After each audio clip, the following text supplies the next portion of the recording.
Arrancamos una nueva edición de Café Financiero con toda la información necesaria para manejar mejor tu dinero.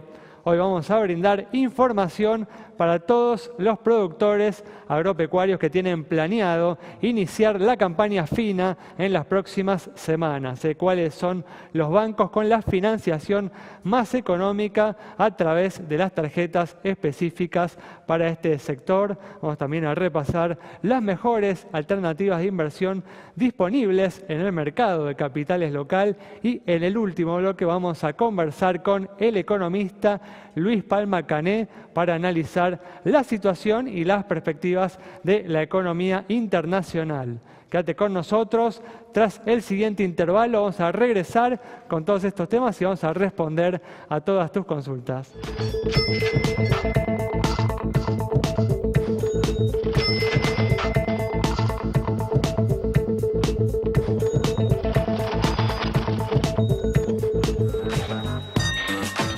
Estamos aquí con la presencia de Santiago Chelala, como siempre, también está con nosotros Yamila Escala y al igual que el miércoles nos acompaña Gastón Moltracio. En esta oportunidad, como hacemos todos los viernes, te vamos a brindar algunas recomendaciones para todos aquellos que están analizando qué hacer con su dinero. ¿Cómo andan? Hola, ¿cómo estás, Ale? Gracias por estar aquí. Vamos a arrancar con información que tenemos para hoy. Vamos a comenzar con una noticia positiva, porque de acuerdo a datos conocidos, en los últimos días los robos de autos cayeron el año pasado en la Argentina.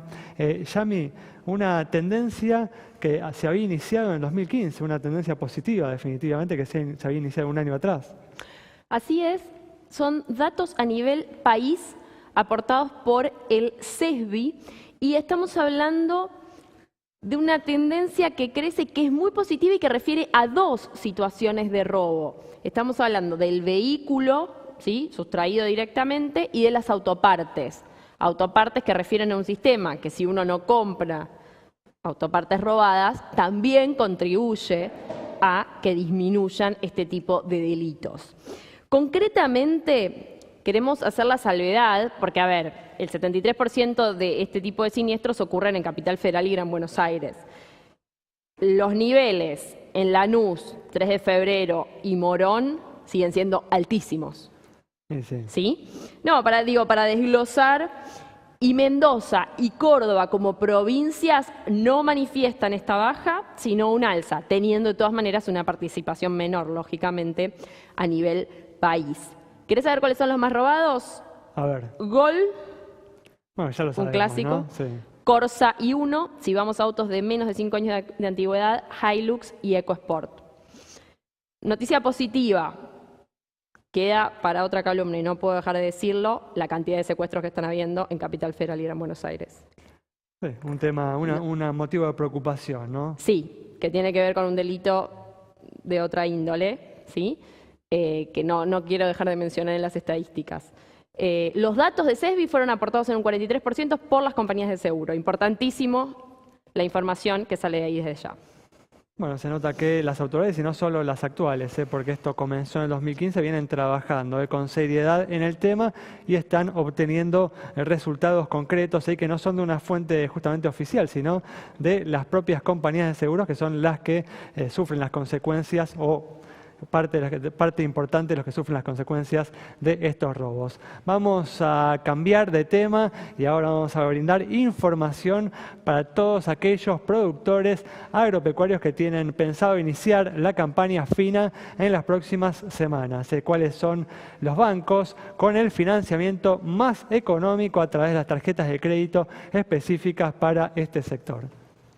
Primero contarles a los productores agropecuarios que las entidades de primera línea tienen tarjetas, como decía Alejandro, que son especiales para los productores primarios. Con ellas pueden ir a los comercios adheridos a comprar semillas, maquinaria agrícola, herramientas, lo que necesiten para la época de siembra y bueno, y después pagarlo una vez que se hace la cosecha y se vende finalmente el producto. Vamos a ver cuáles son las tasas de interés que cobran entonces las principales entidades del mercado. Fíjense, Banco Nación, la más económica, 21%, Provincia 22% y después ya suben y bastante. Credicop 30%, al igual que Banco Macro, Santa Fe 32%, 33% Banco Hipotecario, Galicia y ICBC con 34% y cierra la lista Francés y Santander Río con 35%. Entonces tenemos Nación y Provincia 21-22%, son tasas muy pero muy convenientes y en definitiva todos los bancos, si uno está en el sector, tienen tasas que son más económicas, más bajas que por ejemplo otras alternativas que a veces usan los productores como los giros al descubiertos y alternativas de financiamiento que son más caras. Toda esta información en detalle la encuentran como siempre en nuestra página de Facebook. Información vemos como siempre muy importante por las diferencias, ¿no?, que encontramos entre las diferentes entidades. Y llegó el momento de concentrarnos en las recomendaciones para todas aquellas personas que tienen un ahorro y quieren saber cómo invertirlo. ¿Y cómo hacemos? Siempre vamos a comenzar con una alternativa conservadora, ¿no?, dirigida a aquellos ahorristas que por ahí suelen inclinarse por las alternativas más tradicionales, como por ejemplo los plazos fijos, Gastón. Así es, la realidad es que hoy en día, más allá de lo que está pasando con la intervención del Banco Central en el mercado de cambios, me parece que la alternativa de ir por los pesos a través de las LEVAC sigue siendo una muy buena opción.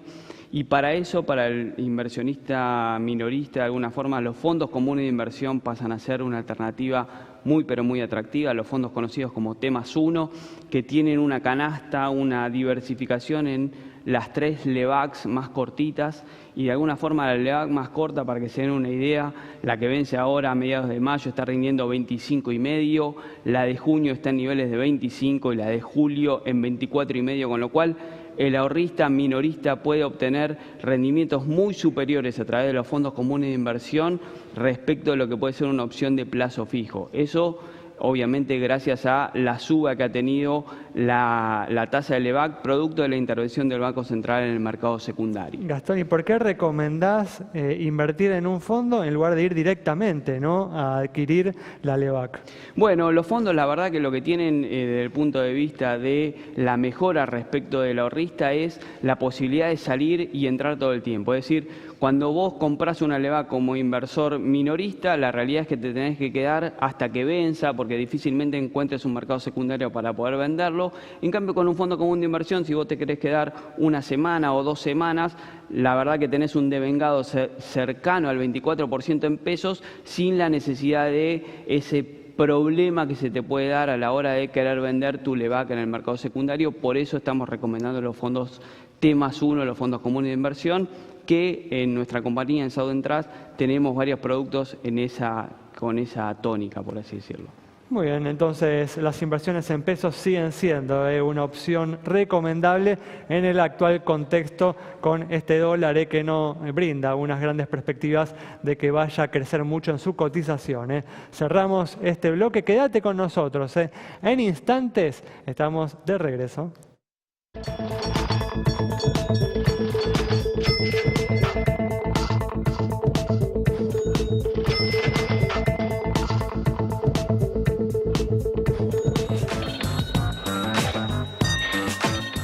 Pues ya estamos aquí con Pablo Colomo en este espacio siempre dedicado a responder consultas relacionadas con el cuidado de tu bolsillo. ¿Qué tal, Pablo? ¿Cómo andás? ¿Qué tal, Ale? Buenas noches. Gracias por estar aquí. Con Gracias Pablo a ustedes. vamos a responder hoy preguntas vinculadas a temas previsionales, pero antes, como hacemos siempre, vamos a responder una consulta sobre la situación de una entidad bancaria con novedades. Se vienen ampliando los servicios financieros prestados en forma virtual.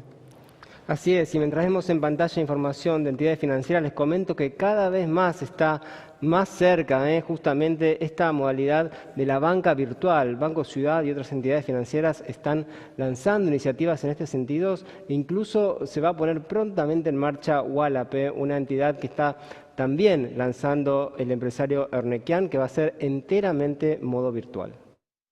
Muy bien, vamos a poder hacer todas las operaciones bancarias habituales a través de una computadora, a través del teléfono celular. Una gran noticia, un avance de la tecnología.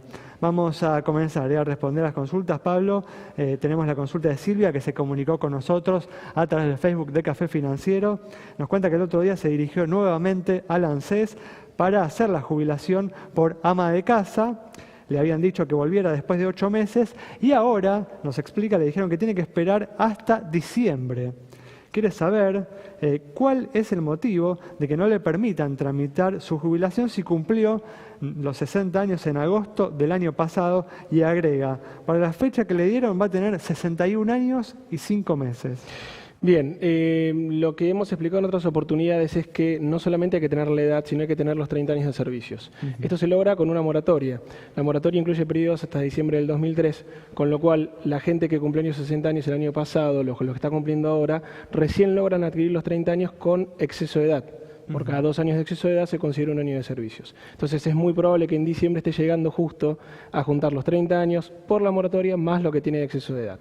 Sería correcto. Muy bien, perfecto. Bueno, Silvia, si te queda alguna duda, volvé a comunicarte con nosotros y la vamos a despejar. Vamos a continuar ahora con la consulta de Juan, que tiene 87 años, aceptó la oferta de la ley de reparación histórica y la homologó en noviembre del año pasado.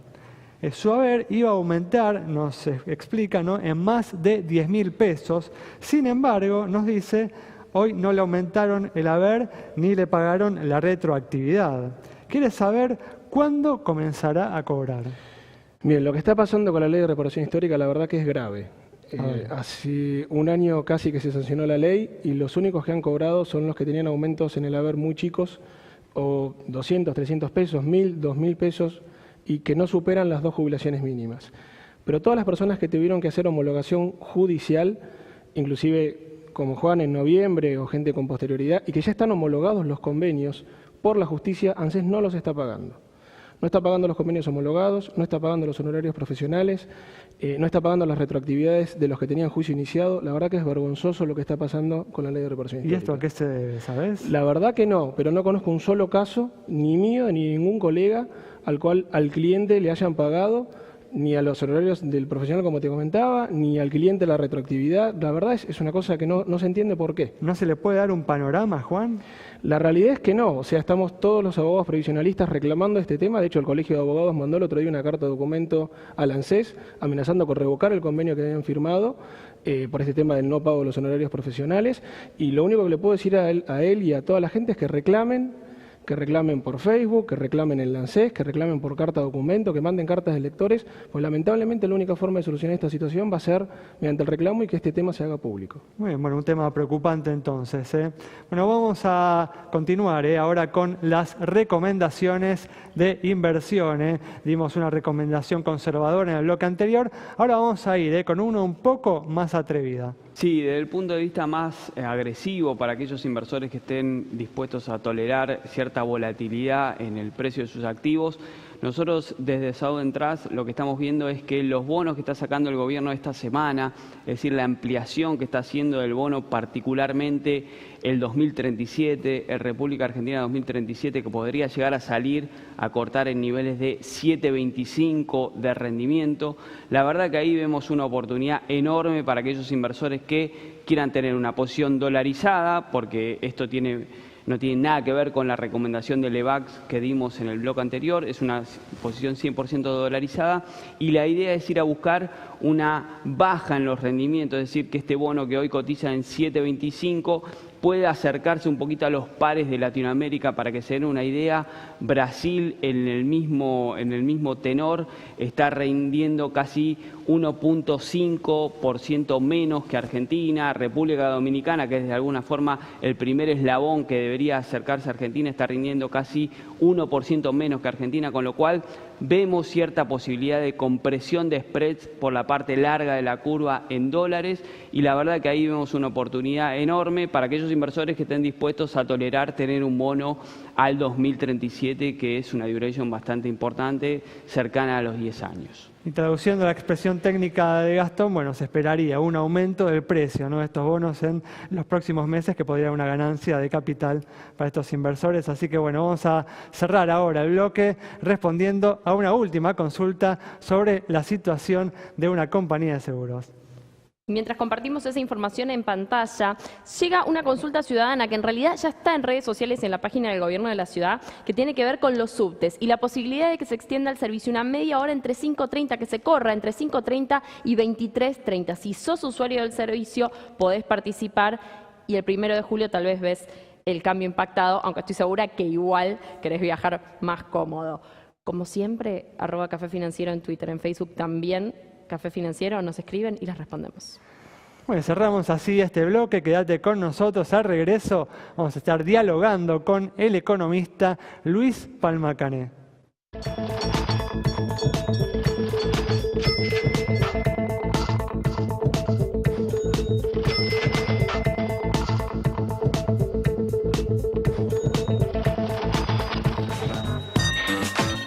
Estamos aquí con la presencia del economista Luis Palma Cané para analizar la situación y las perspectivas de la economía internacional. ¿Qué tal, Luis? ¿Cómo andás? Bien, buenas noches. Gracias por estar aquí. Por favor, un placer.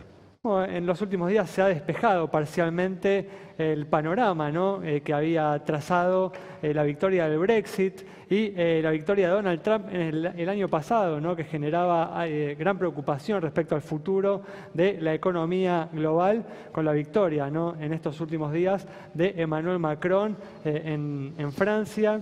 ¿Crees realmente que se ha despejado un poco la preocupación, este panorama que se había planteado en estos últimos meses? Sí, yo primero creo que es cierto lo que vos decías, que el Brexit, después Trump hizo que se exacerbara todo un movimiento nacional, popular, nacionalista, proteccionista, xenófobo, racista, bueno, todo lo que uno puede estar en contra. Creo que se exageró esa exacerbación. Pero lo cierto es que sí, hubo un incremento, un increyendo, el descontento de la gente ante la política tradicional. Y la elección en Francia, tuvimos primero la elección en Holanda, que también se enfrentaba un partido conservador allí de centro derecha, con un partido nacionalista de extrema derecha, y ahí triunfó el partido que estaba en el poder, que eso ya fue como una especie de alerta de que no era tanto lo que iba a avanzar, cambio de tendencia, el cambio, ¿no?, de tendencia. Y ahora vinieron las elecciones en Francia, que era muy importante, no solo porque Francia es un país, una economía importante, es la segunda economía de la Unión Europea, es la sexta economía del mundo, tiene 6 veces el Producto Bruto de la Argentina, o sea, ya de per se las elecciones en Francia eran muy importantes. Pero más importante todavía, o si querés darle más peso a esa importancia, era lo que estaba en juego, digamos, ¿no? No era el tradicional enfrentamiento de la sociedad francesa, que era la izquierda socialista y el centro derecha republicano o neogolista, que había gobernado en forma alternada en Francia desde el 58, la fundación de la Quinta República. Y lo cierto es que por primera vez no se enfrentaron ninguno de los dos partidos, sino se enfrentaron un viejo partido fundado por el padre de Marine Le Pen, que era un partido nacionalista de derecha y se fue yendo a la extrema derecha, y que aprovechó esa circunstancia para hacerse todavía más radical, ¿no es cierto? Y tenía todas esas características que veníamos mencionando antes: nacionalista, proteccionista, racista, todo lo que sabemos.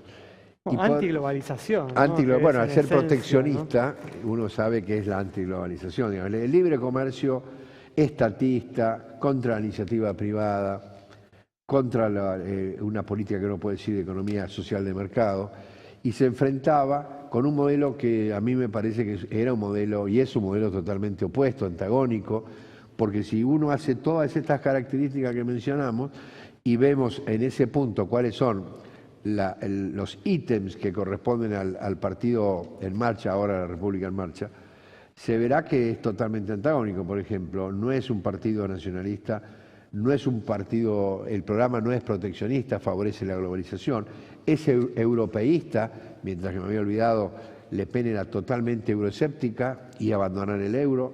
Esta gente de Emmanuel Macron lo que persigue es no solo permanecer, sino reforzar la Unión Europea. De manera que creo que esta elección ha sido muy importante y ha marcado un rumbo que, como vos decías, es como que la tendencia esta de la exacerbación de estos partidos antiglobalización, antieuropeo, etcétera, es como que se ha detenido.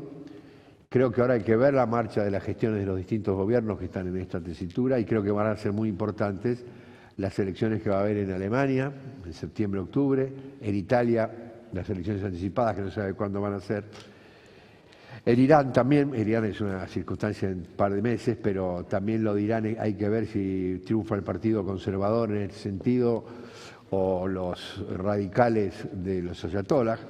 El mundo es como que de alguna manera se está reacomodando, me parece a mí, ¿no? ¿Cuál es igual tu impresión? ¿Crees que el proceso de globalización va a continuar con vigor o crees que se va a ir reconvirtiendo para ir adaptándose a estas nuevas demandas de la sociedad o ves todavía una amenaza de que se interrumpa este proceso? Sí, es una buena pregunta porque la pregunta de cuando nacieron todos estos partidos, digamos, esta exacerbación de los partidos nacionalistas, una de las mayores críticas era que la globalización no había derramado el crecimiento. Tal cual. Desde el punto de vista de la teoría económica y la experiencia, no hay ninguna duda que la globalización es mejor que el proteccionismo para lograr el crecimiento económico. Eso es un tema. Ahora, después tenemos que ver si ese crecimiento económico se derrama, como se dice ahora, a los sectores. Si se distribuyó adecuadamente. Se distribuyó adecuadamente. Lo cierto es que no se distribuyó adecuadamente, pero el que no se haya distribuido, digamos, de la manera perfecta, la distribución perfecta no existe, empecemos por ahí, pero lo cierto es que no fue lo que uno esperaba, o por lo menos lo que yo esperaba. Las desigualdades siguen produciéndose. Bueno, lo que millones de personas también esperaban, ¿no? Por eso han votado a Donald Trump o han votado el Brexit. Están esperando, ¿no? Bueno, pero yo creo que se equivocan porque si bien uno tiene que aceptar la realidad de que la globalización no distribuyó como todos esperábamos, la respuesta a ese problema, desde mi punto de vista, no es eliminar la globalización e ir al proteccionismo, sino perfeccionar esa globalización, darle algún marco de regulación que permita, digamos, algún equilibrio entre, no voy a decir los más ricos y los más pobres, sino los más desarrollados y los menos desarrollados, de manera que se logre demostrar que la globalización también permite una mejor distribución, ¿no? Es interesante lo que mencionabas de estas críticas a la teoría del derrame, ¿no? Son las mismas críticas que se aplicaron en la Argentina en los 90 y que también aparecen un poco hoy en día con este modelo que plantea Macri de decir, bueno, vamos a ordenar la macroeconomía para empezar a crecer y en algún momento, quién sabe cuándo, los frutos llegarán para todos. ¿Lo ves de esta manera también? Es complicado el tema. Lo cierto es que el gobierno anterior dejó 12 millones de pobres. Ahora tenemos 13,5 millones de pobres. Si uno analiza eso puntualmente, podría decir, no, la verdad que el gobierno está haciendo mal las cosas, porque si uno de sus objetivos, enunciados por el presidente Macri en su discurso inaugural en el Congreso, fue eliminar la pobreza, dijo pobreza cero, es una manera metafórica de decirlo, bajar la pobreza. Lo cierto es que no ha bajado la pobreza. La pregunta es, con otro esquema, o si hubiera seguido el anterior esquema, estamos con lo mismo que con la globalización. Si hubiéramos seguido con el esquema anterior del gobierno, la pobreza hubiera sido mucho mayor, la inflación hubiera sido mucho mayor. Este gobierno, ante esa situación que heredó, tenía dos alternativas, la famosa política de shock y la famosa política gradual. De nuevo, la teoría y la experiencia demuestran que para ese tipo de economías que uno recibe destrozadas, lo mejor desde el punto de vista estrictamente económico es el shock. Pero ¿qué pasa? El shock te produce durante los primeros 12, 15 meses una recesión fenomenal, mucho más grande que el 2,5%. Entonces, no había manera social de enfrentar esto con un shock. Y hubo que hacerlo con gradualismo. Creo que se explicó mal. Habría que haber dicho, los brotes verdes no van a aparecer en el segundo semestre y así sucesivamente. Muchas gracias, Luis, De por nada. estar con nosotros. Se nos acabó el tiempo. Continuaremos hablando en otra oportunidad. Las reflexiones del economista Luis Palma Cané sobre la importante situación, la importante disyuntiva que enfrenta hoy la economía global, con las dificultades que plantea el proceso de globalización. Nos vamos, nos reencontramos el próximo miércoles a las 20:30 horas aquí en Metro.